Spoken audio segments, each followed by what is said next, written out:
Kamu mau PO ikan cana? Stop dulu. Simak video ini sampai akhir sebelum memutuskan untuk pre-order ikan cana.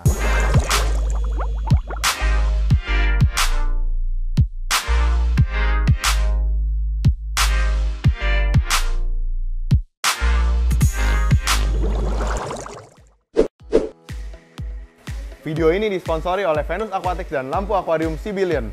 Lampu akuarium yang buat ikan kamu glowing seketika. Halo teman-teman semua, kembali lagi di Venus Aquatics Channel bersama saya, Nicholas Kurniawan. Buat teman-teman yang baru pertama kali lihat channel ini, saya ucapkan salam kenal. Terima kasih sudah mampir ke channel ini. Perkenalkan, nama saya Nicholas Kurniawan yang biasa dipanggil NKRI atau Nicholas Kurniawan Raja Ikan. Kenapa disebut Raja Ikan? Ya banyak sekali alasannya. Subscribe untuk tahu alasannya. Nanti kita ya semakin mengenal juga semakin tahu. Jadi kita sejak tahun 2010 sudah bergerak di bidang ikan hias dan terus konsisten sampai hari ini. Oke, pada video kali ini saya mau bahas segala sesuatu serba-serbi tentang PO ikan, terutama yang paling populer yaitu PO ikan cana auranti. Jadi banyak gosip miring ya tentang ikan PO, katanya ikan PO ini gampang mati, gampang sakit, dan sebagainya. Emang bener? Enggak, katanya ikan kayak gini mah kuat. Jadi kalau emang dasarnya kuat, ikannya sehat, ya seterusnya sehat. Tapi kalau eksportir dari sananya eksportir bapuk, importir di sini oknum, ya udah tinggal PR doang. Jadi beli ikan cuma PR ngobatinnya. Tapi kalau dasarnya emang ikan sehat, ikan bagus, terusnya pasti aman. Karena pada dasarnya ikan cana itu ikan yang sangat kuat. Jadi ada banyak hal yang harus di-considerate sebelum kalian memutuskan untuk pre-order ikan cana, terutama cana auranti. Yang pertama, menurut saya yang paling penting itu kalian pre-order bukan lihat ikannya, tapi lihat siapa yang buka PO-nya gitu. Kenapa saya bilang lihat siapa orangnya? Karena ikan PO ini boleh dibilang susah-susah gampang, sangat beresiko tinggi, bisa dibilang begitu juga. Resiko tinggi juga. Jadi jangan sampai kita PO apalagi nitip uang di seller yang kurang amanah. Nanti akhirnya mau seneng tapi malah dongkol, mau happy malah jadi sakit hati gitu. Jadi soalnya banyak kan kejadian PO goib gitu, dan itu bukan omong kosong, bukan cerita bohong-bohong, tapi emang udah banyak sekali PO goib. Jadi orang buka PO murah-murah tapi ikannya nggak datang, atau ikannya datang pun dalam kondisi yang tidak sehat. Kondisinya tidak sehat itu banyak faktor ya.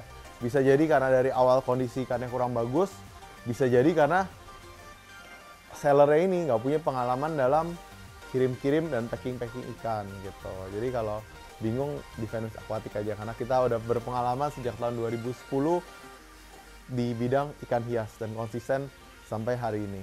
Oke, jadi itu yang pertama, cek integritas dari sellernya.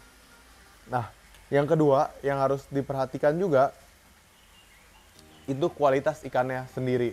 Jadi kalau mau PO ikan atau PCB ikan, itu sebenarnya kalau yang nama ikan PO bukan sekedar mulus ya. Kalau mulus nama ikan PO itu wah sulit lah. Namanya juga ikan PO kan, dia datang dari India ke sini perjalanan jauh, diombyok, karena kalau tidak diombyok ya mahal ongkos kirimnya gitu. Nah, kalau yang namanya ikan PO, yang namanya luka itu menurut saya biasa.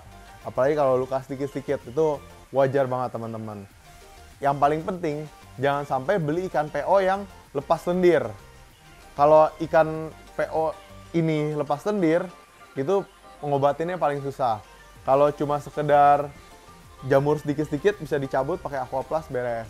Gitu. Tapi kalau udah lepas lendir, itu mau diapain juga sulit. Jadi kalau lepas lendir itu kondisi bisa banyak, kepanasan, bisa dari sana udah terinfeksi virus, itu udah ya gak ada obatnya lah gitu. Dan itu yang kedua.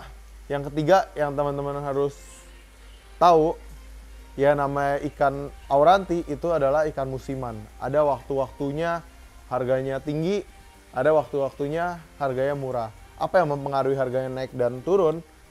Yang mempengaruhi adalah supply dan demand.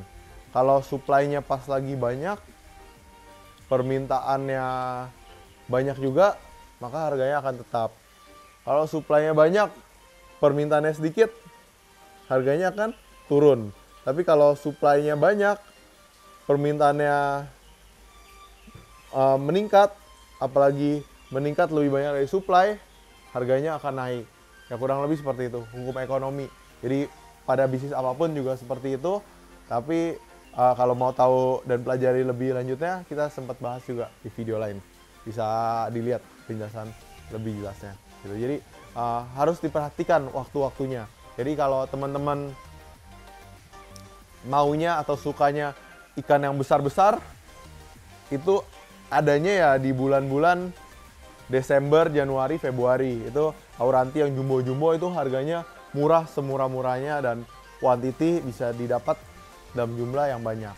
Tapi kalau teman-teman sukanya ikan yang kecil-kecil, itu banyaknya di bulan Mei, Juni, Juli. Jadi setelah kemarau panjang, hujan pertama, itu biasanya musim auranti yang kecil-kecil. Kenapa auranti kecil itu murah?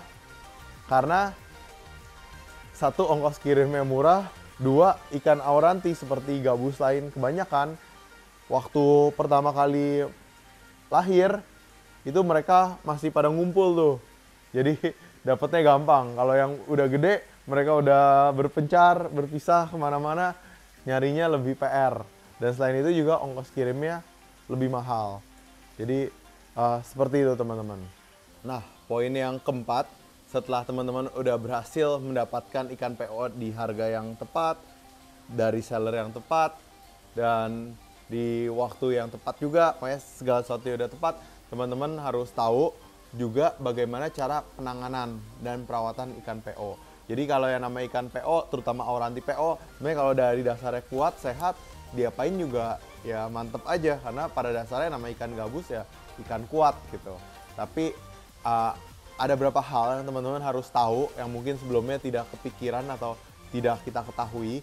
Bahwa yang namanya cana auranti itu dia ikan yang sukanya dingin. Dia hidupnya di suhu dingin, dan kalau dipelihara di air dingin dia lebih bagus. Karena dipelihara di air dingin aja bagus, jadi yang namanya musim itu sangat mempengaruhi. Oh ya, ngomong-ngomong ini ikan auranti PO nih, bagus kan? Jadi kalau di waktu-waktu seperti sekarang nih, Desember, Januari, yang namanya ikan cana itu banyak kan gede-gede seperti ini. Dan kalau di waktu-waktu seperti ini, ikan tuh gak banyak masalah. Karena apa? Karena jumlahnya dari alam itu sedikit. Dan yang datang biasanya yang gede-gede begini aja. Terus juga bukan cuma karena jumlahnya sedikit, penanganan oleh eksportir lebih bagus. Tapi karena di India, di waktu Desember, Januari seperti ini, itu suhunya sangat dingin. Jadi mereka aman, tidak banyak masalah. Mereka juga banyak kan diem aja. Tapi kalau di waktu musim panas, musim babyan itu kan seperti yang sering saya bilang. Jadi musim baby itu saat kemarau panjang, hujan pertama itu muncul tuh baby auranti. Nah di saat itu suhu di India tuh panas banget. Jadi kalau di Indonesia kan ada 2 musim aja, ya kan? Musim hujan dan musim kemarau. Kalau di sana ada berbagai macam musim. Ada musim dingin, musim ini, musim itu. Nah di sana ya panas. Di Indonesia sendiri juga panas teman-teman, gitu. Jadi ikan auranti itu perlu penanganan ekstra. Jadi itu kenapa kalau teman-teman beli ikan auranti di bulan Mei, Juni, Juli itu relatif lebih banyak atau lebih banyak juga tantangannya gitu ya. Jadi lebih banyak masalahnya dan lebih banyak tantangannya untuk mengkeepnya. Jadi itu kenapa teman-teman harus tahu bagaimana cara penanganan ikan PO. Kita udah sempat buat videonya, nanti bisa teman-teman simak. Tapi secara singkat itu ya yang pertama harus disiapkan filtrasi yang baik. Juga ya harus disiapkan antibiotik agar kalau ada masalah bawaan dari sana bisa ditanganin. Kalau saya biasa antibiotik yang saya rekomen itu biasa pakai L-Bayu, Quarantine Med, Rifampicin. Ini boleh dipakai salah satunya. Dan kalau ikannya ada luka itu pakai Aqua Plus. Jadi kurang lebih itu. Nanti detailnya ya, biar videonya nggak terlalu panjang, bisa dilihat di video yang ini. Ya, disimak. Itu udah sangat lengkap membahas bagaimana cara penanganan ikan PO. Oke, jadi kurang lebih itu aja teman-teman. Ini udah terang nih, tadi dari gelap sampai terang. Jadi moga-moga inspiratif dan semoga bermanfaat. Terima kasih sudah menonton. Burung Irian, Burung Cendrawasih, cukup sekian dan terima kasih. Sampai jumpa di video-video Venus Aquatic selanjutnya. Dadah.